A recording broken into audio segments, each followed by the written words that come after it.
Grave para saludar a mi compañero, a mi gran amigo, el periodista y escritor Ricardo Sevilla, aquí en Sin Censura. ¿Qué tal, Ricardo? ¿Tú cómo vas con tu proceso de venezolización?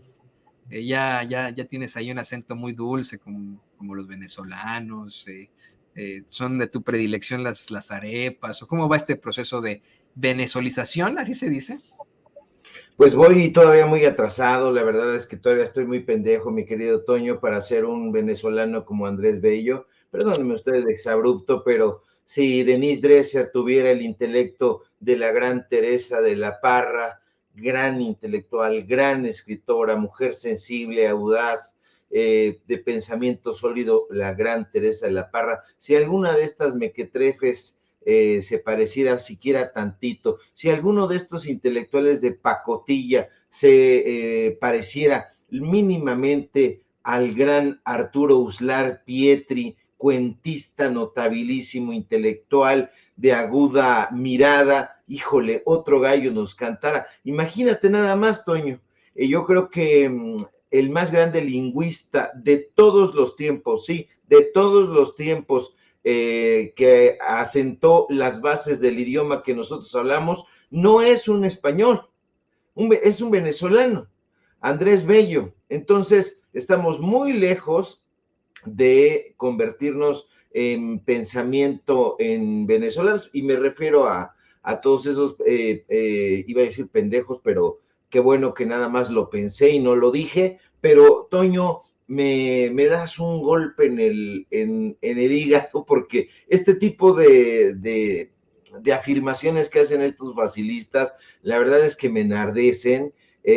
Ojalá aquí estos personajes, pues habría que preguntar cuánto nepotismo hay ahí, quién es el tío de quién es el sobrino de cuál, ahí en el poder judicial. Esto no es solamente una denuncia que hace la doctora Claudia Sheinbaum, la presidenta de este país, no, es algo que está ocurriendo porque todo está junto con pegado. Yo sé que ahora está de moda el verbo concatenar, ahora ya cualquier desocupado los he estado escuchando ahí en la derecha, que fíjate, yo creo que ven nuestros programas porque hacía tiempo que no se escuchaba el verbo concatenar, si es un verbo, porque lo estaba por ahí diciendo incluso el propio Ciro Gómez Leiva. Yo jamás había escuchado que Ciro Gómez Leiva utilizara ese verbo, esa palabra, pero yo creo que como nosotros lo hemos venido utilizando y una serie de compañeros también, pues ellos están viendo. Si bien es cierto, Toño, que no han apagado la caja idiota, porque ahí trabajan, lo cierto es que están con la caja idiota aquí y con el teléfono acá, mirando a los medios de comunicación alternativos, porque los medios de comunicación alternativos, yo estoy escuchando con mucho provecho a Lina Duarte y a otros compañeros y otras compañeras de aquí Sin Censura, incluido tú, desde luego, capitaneando el barco, mi querido Toño. Pues gente estudiosa, gente que tiene responsabilidad social, periodismo de calidad en el análisis. Hay que estudiar, hay que formarse, hay que conformar un criterio antes de dar cualquier tipo de opinión en las rodillas, pero eso no parece estar sucediendo en la derecha en donde han tenido acceso a las mejores universidades. ¿Se acuerda que cuándo fue ayer, anteayer, hablábamos acá en Sin Censura? Si no fue ayer, fue el viernes, anteayer no, porque fue domingo. Hablábamos de que la escuela no lo es todo, fue la semana pasada. Justamente hoy la doctora Claudia Sheinbaum, a pregunta expresa de un colega, felicitaba a una chica del CONALEP, egresó del CONALEP, ya se fue a una universidad, pero es que, Toño, no necesitas trabajar en estudiar en Harvard, en Oxford, para tener sensatez y para ponerte a estudiar en serio. Tú puedes estudiar en un CETIS, en un CEBETIS, en un CONALEP, en donde sea, y si tienes sensibilidad, y si tienes deseo de aprender y también de comprender y transmitir conocimiento, pues otro gallo te va a cantar. Pero estos personajes no. solamente leen aquello que les ponen enfrente, no reflexionan, no se dan un tiempo para leer, para pensar, para discernir. Hay un elogio sobre la contemplación que ha reflexionado muy bien un filósofo contemporáneo, un filósofo coreano, pero esos personajes no tienen esa formación, Toño. Así que no, si no tienen la formación de leer ni de pensar, pues mucho menos van a tener la responsabilidad de informarle a la gente con ética. No conocen la ética, solamente han oído la palabra, pero no se han metido a las entrañas de lo que significa la ética y mucho menos la ética periodística. Todo esto parece no tener pies ni cabeza, mi querido Toño, pero yo creo que hay que hablar de este tema del Poder Judicial porque termina por no entenderse, no se entiende del todo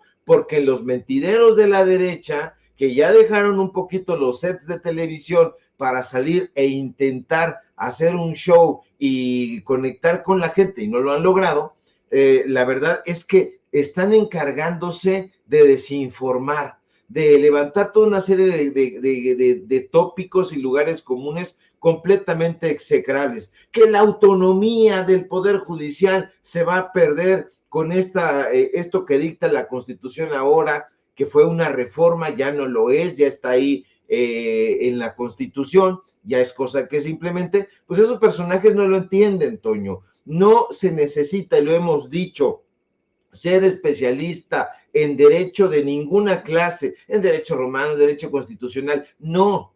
Se necesita solamente sensatez y ponerse a leer un poquito de sentido común. Ahí estos personajes que yo no tengo la menor duda de que estén siendo utilizados como carne de cañón y lo lamento profundamente, no saben por qué están ahí. Van, lanzan estas consignas, torpes, se tropiezan, no llegan nunca, se estrellan contra la pared, la puerta, sencillamente porque no hay razón de ser. Todo mundo es libre de decir lo que le plazca, lo que le dé su regalada gana, pero por favor, no se dejen utilizar ahí estas personas que están haciendo estas manifestaciones, por cierto, completamente raquíticas, no se dejen engatusar, no se dejen endulzar el oído por el falso canto de la sirena, vaya sirena que parece manada de un cuento de los hermanos Grimm o de los cuentos de Andersen. Norma Piña, Toño.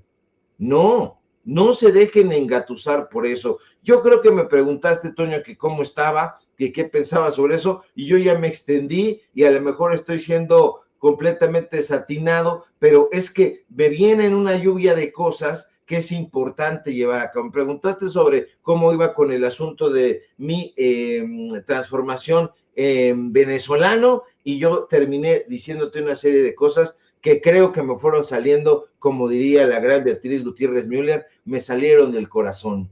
No, así debe de ser. Sí, insisto, esto va a ser rico el espacio. Imposible que hubieran este tipo de planteamientos. Ahí sí, sensibles, sensatos, en la cova de los malandros Radio Fórmula. A lo mejor cuando llevan ahí al ministro Saldívar o a Pigmenio Ibarra, pero empieza así a atacarlos y se tienen que defender y empiezan los catorrazos. Aquí en Sin Censura sí se puede dar ese momento de reflexión, reflexión en lo sensato, en lo sensible, pues sobre lo que de verdad se tiene que platicar, como estos pobres infames que, como bien menciona Vicente Serrano en sus redes sociales, hasta para manifestarse andan orinando fuera del vacín, ¿no? O sea, ¿qué chingado tiene que ver Venezuela con la reforma judicial? No lo sé. Pero ahí tienes estos, ¿qué? 5 personajillos siendo utilizados, como bien menciona Ricardo, 5 o 10 personajillos tratando de dar el portazo con tan vanas e insulsas ideas, con tan vanos e insulsos pensamientos. No, pues ya. Ahí comenzamos mal. Creo que si tú y yo de alguna otra forma buscáramos participar en una protesta, en una manifestación, bueno, pues trataríamos de ser un poco más congruentes y algo y plantea algo que tenga que ver con México, pero bueno, siempre están con eso de Venezuela y es una verdadera pena. Ahora bien, de lo que estamos convencidos es que con esta reforma judicial, bueno, al menos tenemos la oportunidad de sanear al Poder Judicial. Y le pido al equipo que nos grabe. Es tu tema hoy y me parece que es muy atinado. Como bien se mencionó hoy en la conferencia de prensa mañanera por parte del secretario de Economía y de la misma doctora Claudia Sheinbaum, presidenta de México, es la misma ministra presidenta de la Suprema Corte de Justicia, Norma Piña, la que ha reconocido muchísimo nepotismo dentro de ese Poder Judicial, pero tenemos ya la oportunidad con esta reforma judicial de sanear tan corrupto poder. Es nuestra oportunidad, querido Ricardo, es por lo que votamos los mexicanos y bueno, pues a ver qué podemos esperar de todo esto, ¿no? Mi querido Toño, fíjese usted que yo le voy a confesar cómo hago mi trabajo periodístico. Yo estoy muy atento a ciertas informaciones. Yo no soy una máquina, diría mi abuelita, yo no soy pulpo.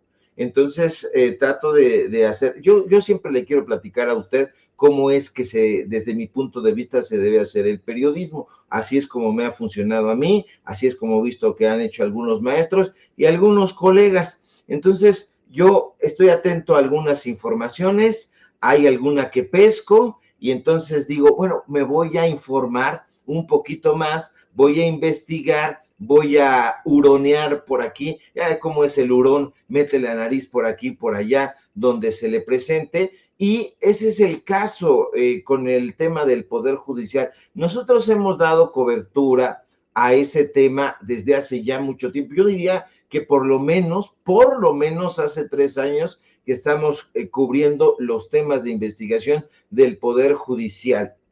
Hoy nos llama la atención, lo cubrimos durante el sexenio del presidente López Obrador, hoy lo seguimos cubriendo en este sexenio recién nacido de la doctora Claudia Sheinbaum. Ahora, hoy me llama particularmente la atención, Toño, que la doctora Claudia Sheinbaum hable del nepotismo en el Poder Judicial, porque es un tema que nosotros hemos presentado, si no mal recuerdo, en alrededor de 3 o 4 reportajes que le hemos presentado aquí en los micrófonos de Sin Censura. El nepotismo en el Poder Judicial es un tema sumamente crítico. Nosotros hemos hablado de más de 455 jueces y magistrados que, haciendo gala de influencias y corruptelas, han logrado colocar a familiares en cargos judiciales.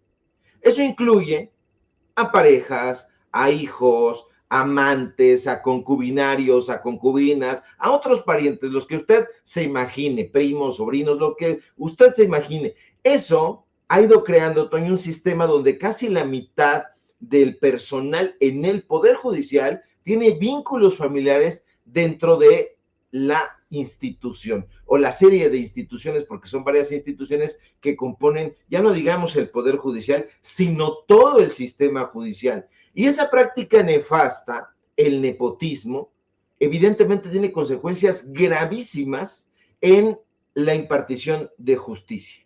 De entrada, erosiona la confianza pública, porque la designación de familiares en cargos judiciales, pues evidentemente compromete la imparcialidad y el profesionalismo que debería acompañar la práctica judicial, porque en muchas ocasiones nosotros le hemos presentado con datos duros y con papelito habla, como siempre decía mi abuelita, porque mi abuelita era mi gran maestra, me decía, a ver, esto no, señor, aquí está, papelito habla. Y nosotros, como la abuela, aprendimos eso, papelito habla, y así es como hemos ido presentando nuestros datos duros. Entonces, de pronto te encuentras a un profesor de voleibol metido en el sistema judicial sin saber absolutamente nada de lo que tiene que ver con la impartición de justicia. Es por ponerle un caso al azar, pero no es solo eso, Toño. El nepotismo, esta práctica siniestra, porque tiene su parte siniestra, ha generado desigualdad también para esta gente que está ahí parada. Eso es lo que no están entendiendo, porque el nepotismo justamente es el que los tiene a ustedes ahí, señores y señoras, haciendo estos gritos y estos desplantes, porque ha generado desigualdad de oportunidades y ha creado un entorno que padecen ahora mismo ustedes, porque el acceso a posiciones judiciales depende ya no de la capacidad de entendimiento, de la capacidad académica, de la capacidad intelectual. Ahí no.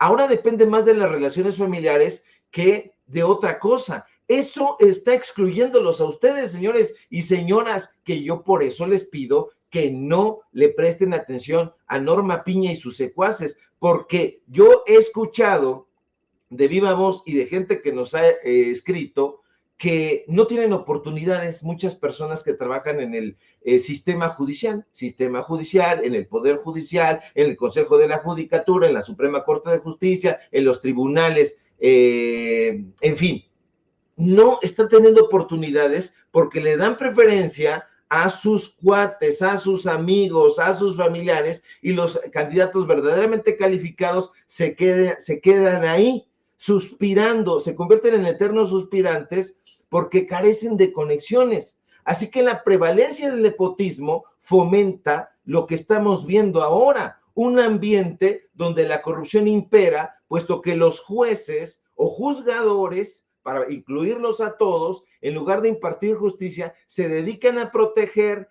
o a impulsar las carreras de ellos mismos y de sus familiares. Eso, Toño, no es un tema menor y nos llevaría bastante tiempo desmenuzarlo como se debe, pero el tiempo apremia. Ahora, le digo un poco más, porque el nepotismo fomenta estas redes de corrupción y favorece, va prácticamente de la mano del influyentismo. Ahí están los siniestros resultados. La promoción de jueces y funcionarios basada en relaciones familiares en lugar de méritos auténticos, pues limita la competencia y la calidad del servicio judicial. Si no eres hijo, si no eres sobrino, si no eres amante de tal o cual juzgador, sencillamente no la armas, como dirían aquí en mi barrio. No necesitamos un periscopio, no necesitamos una mirada de rayos X para darnos cuenta de esta nefasta atmósfera que impera ahí en el Poder Judicial. Ahora más, esta interconexión familiar entre funcionarios judiciales, pues va perpetuando estas cúpulas de poder que se dedican a actuar en beneficio propio, y eso desde luego también afecta las decisiones judiciales. No son pocos los jueces que utilizan su autoridad para otorgar empleos a sus concubinarios, a sus familiares. ¿Y eso qué hace? Pues perpetúa la endogamia en el sistema judicial. La ausencia de criterios claros para las contrataciones y promociones permite que las relaciones personales prevalezcan sobre los méritos reales, auténticos. ¿Eso qué genera? Genera conflicto de interés. Pues lo que le estoy diciendo es que todo está, usemos el verbo de moda, concatenado. Pero eso no lo quieren ver, no lo quieren analizar en los atolizados medios de comunicación de la derecha. Son atolizados porque ellos solitos están con su tarrito y se están ellos dando atole con el dedo. A nosotros ya no nos dan atole con el dedo, los mandamos al cuerno porque no nos gusta eso, pero no lo analizan porque simple y sencillamente siguen una línea. Pero nosotros no podemos hacernos tontos, no podemos hacernos guajes, porque la normalización del nepotismo dentro del sistema judicial fomenta este ambiente donde las redes clientelistas son moneda de uso corriente. Se supone, fíjate nada más, estaba yo pensando mientras desarrollo estas ideas, que debería haber en teoría un padrón de relaciones familiares. Creo que debería haber un padrón electrónico de relaciones familiares. Yo no lo encuentro, pero si no lo hay, Toño, eso es gravísimo, porque debería implementarse, pero ya urgente, a la voz de estos dedos tronando, se debería implementar. ¿Para qué? Para registrar vínculos familiares entre los funcionarios judiciales y determinar a ver, oye, pues vamos a buscar, vamos a identificar y vamos a prevenir el nepotismo y vamos a prevenir los conflictos de interés. Los funcionarios que trabajan en el Poder Judicial se supone en teoría, porque ya sabe que la teoría es su mero mole, pero que no aterrizan en la realidad, se supone deberían declarar sus relaciones de parentesco y actualizar esa información constantemente, periódicamente al menos, pero no lo hacen, les vale un comino. Entonces, sí, Toño, se debe sanear el Poder Judicial como apunta la presidenta Claudia Sheinbaum y sobre todo, como lo ordena la Constitución. ¿Y a quién sirve la Constitución? No sirve a Norma Piña y sus secuaces, sirve a la voz popular, a la voz del pueblo. Ahí están, fíjate, ya nada más, ya con esto porque me estoy extendiendo demasiado. Fíjate cómo son las cosas de irrisorias. En el Consejo de la Judicatura se supone que para prevenir el nepotismo hay un buzón de quejas y denuncias. Un buzón de quejas y denuncias. Hágame usted el rechingado favor.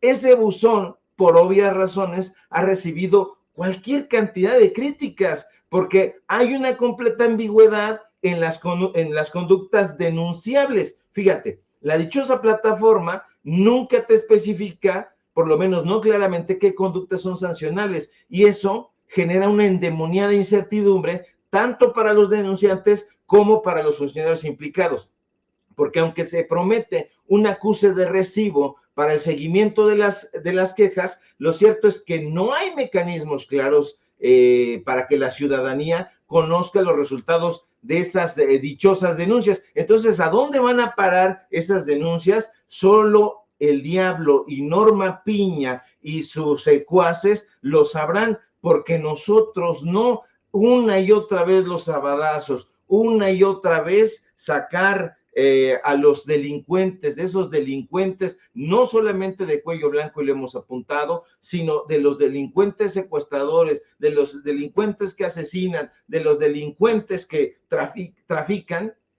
y estos personajes no quieren, se oponen a que se implemente la Constitución. Creo que ya me colgué, mi querido Toño. No, es muy, muy importante, insisto, que se tenga que exhibir a este tipo de personajes, porque de alguna u otra forma, querido Ricardo, se puede obtener alguna claridad con las reflexiones, no solo que haces tú, que hacemos aquí en Sin Censura, sino que hace el pueblo. Y le voy a pedir al equipo que nos grabe, y yo sé que andas de aquí del tingo al tango, pero déjame presentarte esto último. Desde el principio del programa hemos venido manejando la idea, el postulado, la tesis de que la reforma judicial no es que vaya, no es que va, es que ya es en el mundo del ser, ¿no? Ya es un hecho. Es un hecho porque se lleva a cabo el proceso legislativo con el cual se convierte en una reforma constitucional, se promulga, ¿no?, en el Diario Oficial de la Federación y ya es un hecho. La única forma en la que puede ser contrarrestada esa reforma judicial es con otra reforma constitucional, de la cual, bueno, pues van a necesitar igualmente 2/3 del Senado los fachos, la mayoría de los estados que verdaderamente no tienen.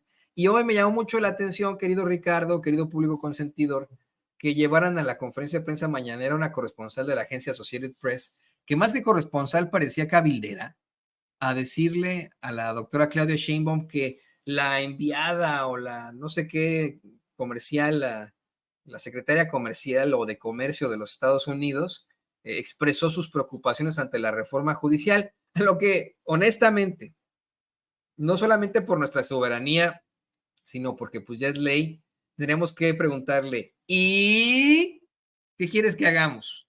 Porque ya no se puede contrarrestar esa reforma judicial, definitivamente, por mucho que chillen y patalen los fachos, que pongan allá Piña a sabotear la reforma judicial, según ellos, ¿no? A tratar de detenerla en la Suprema Corte, no se va a poder, porque ni la Suprema Corte puede destruir o ir en contra de lo que dice la Constitución.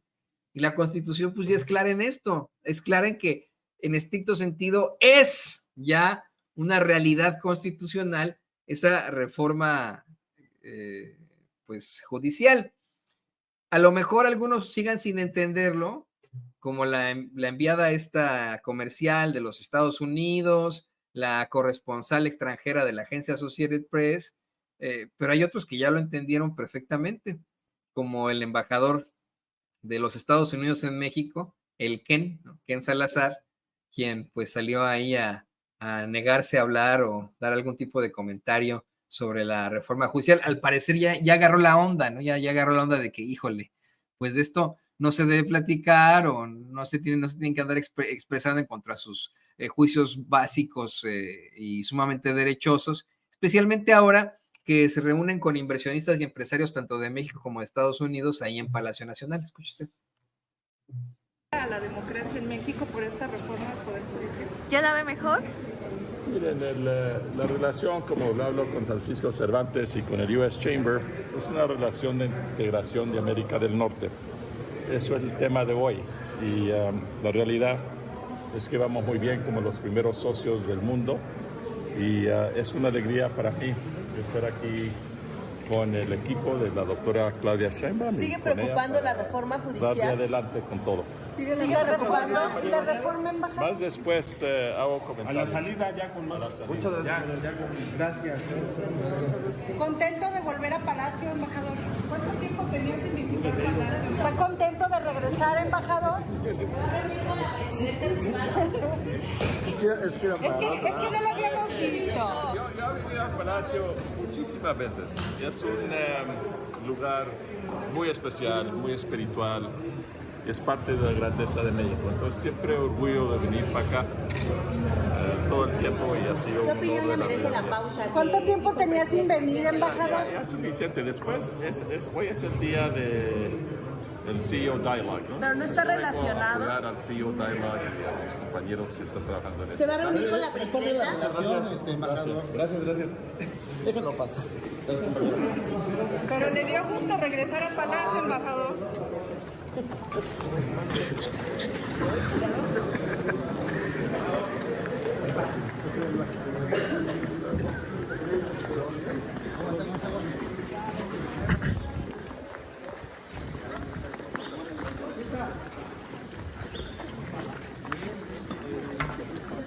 Porque lo llevaron acá y por fin salida. Nos correlamos.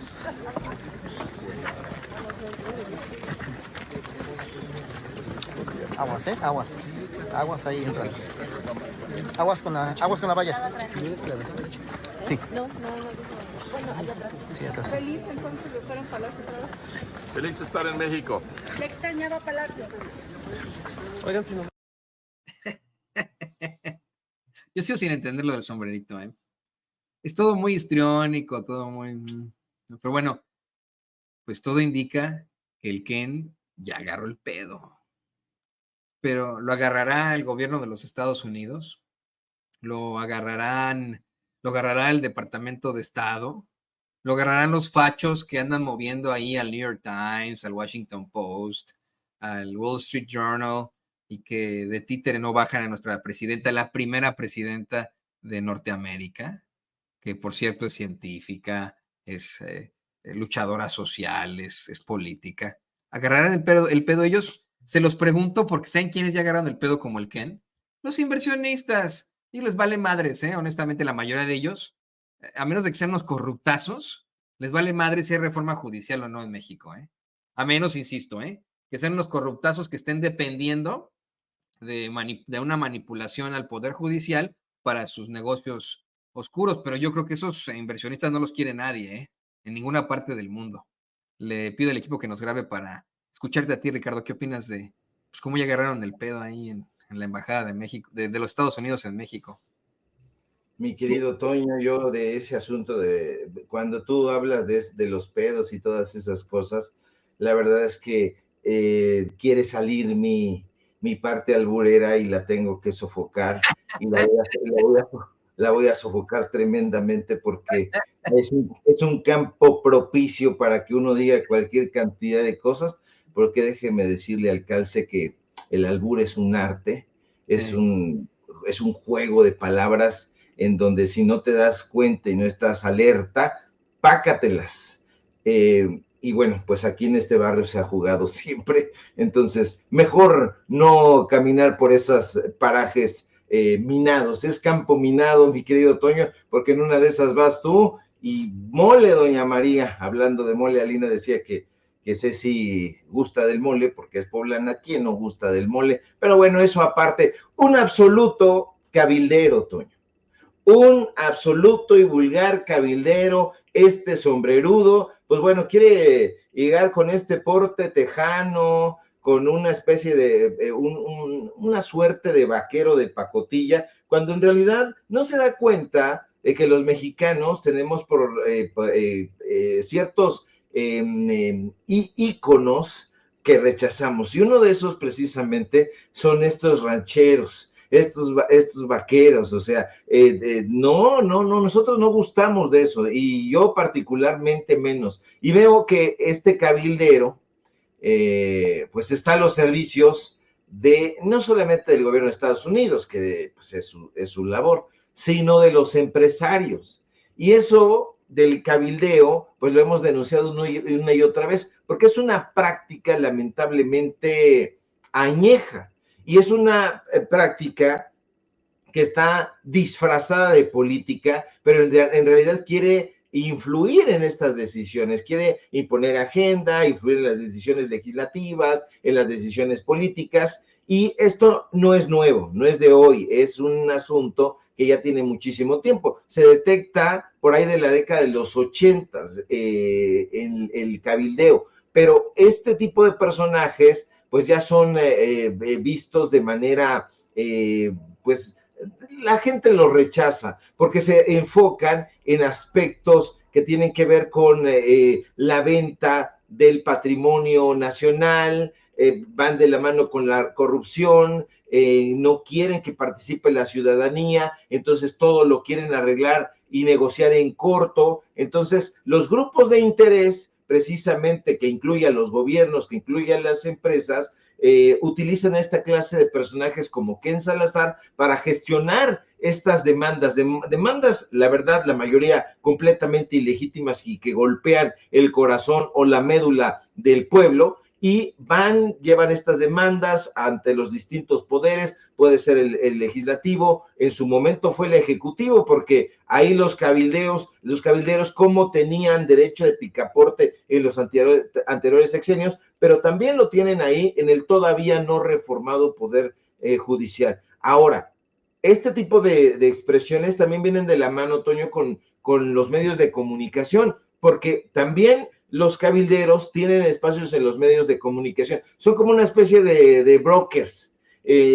A mí me han presentado algunos y yo dije, oh, carajo, ¿quiénes son estos personajes? No, pues es que son cabilderos. Y yo, ¿para qué quiero este cabildero aquí en este espacio? No, sáquese a la goma, vámonos a volar. ¿Por qué? Porque estos cabilderos trabajan taimadamente y tratan de darle un encuadre noticioso a sus participaciones, pero tú debes conocer muy bien, Toño, esta teoría del framing, que es resaltar los aspectos negativos como la corrupción, el escándalo, y minimizar los beneficios, pero siempre apegados al tema de sus intereses y de las empresas para las cuales trabajan. Entonces, ¿cuál es el objetivo de estos personajes, tanto de los cabilderos, a los que les venden tiempo aire en algunos medios de comunicación? Se sientan a dos nalgas, como diría mi abuelita, y se proponen lanzar una diatriba pagada con el fin de dinamitar a tal o cual institución, a tal o cual personaje. ¿Por qué? Porque lo que ellos quieren es impulsar la entrada. Pongamos por caso, algo muy simple, una empresa restaurantera quiere entrar, pero el mercado está dominado por una firma, y estos cabilderos con espacio pagado en los medios de comunicación corporativos se sientan y dan una información completamente amañada, tergiversada, sobre la competencia. Y entonces la gente, escuchando al medio de comunicación y al opinólogo, se va a dar la idea de que esa firma es nefasta. Les han hecho campañas tremendas los medios de comunicación y los cabilderos a diferentes políticos, a diferentes firmas, para sacarlas del mercado o bien para abrirse un campo ahí. Así que esta herramienta es completamente perniciosa, hay quien la considera legítima, pero tenga usted la certeza de que se trata simple y sencillamente de gestionar los propios intereses. Y aunque la vistan de seda, la mona es de seda. ¿Cómo es, mi querido Toño? Aunque la mona se vista de seda, mona se queda. Y estos cabilderos, la verdad es que es lo que buscan, simple y sencillamente apoyar esta percepción negativa. Y este señor, Ken Salazar, pues no es más que un cabildero de los intereses económicos de los grandes corporativos estadounidenses y de otros, porque acuérdese usted que ya no solamente tiene nacionalidad, sino que ya son las empresas multinacionales. Así que, pues ahí tiene, aquí a Zedillo, en algún momento expresidente de un país, a Felipe Calderón, los han contratado como cabilderos. Eso es lo que son, simples y mugrientos y perniciosos cabilderos, mi querido Toño. Sí, hombre, eso es, híjole, preocupante en cuanto a la labor de un embajador, y un embajador que en su momento fue reconocido por el presidente López Obrador. El presidente dijo, bueno, es alguien que nos ha respetado, es un gobierno que nos ha sido cercano y etcétera, pero que al final termina, híjole, con planteamientos muy escasos en contra de una reforma judicial que pues no tiene nada que ver con el gobierno de los Estados Unidos.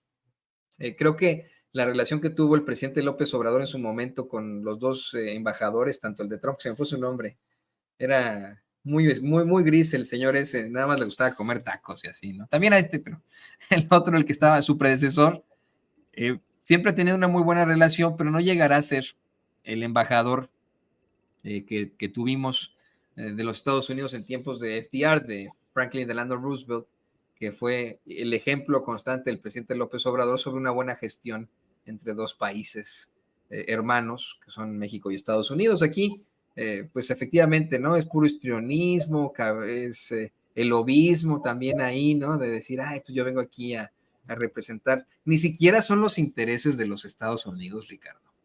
No, ese es lo peor, ¿eh? No son los intereses de la gente de los Estados Unidos, del pueblo de los Estados Unidos, es de los empresarios, de las élites, a los que les vale 3 cacahuates si le va bien a Estados Unidos o a su economía. Ellos lo que quieren es seguirse enriqueciendo, ¿no? Pero bueno, pues ahí estaremos muy pendientes. Ya no te respondí lo de si la mona, aunque se vista de seda, mona se queda, porque me dio la impresión de que iba a terminar también en un albur, así que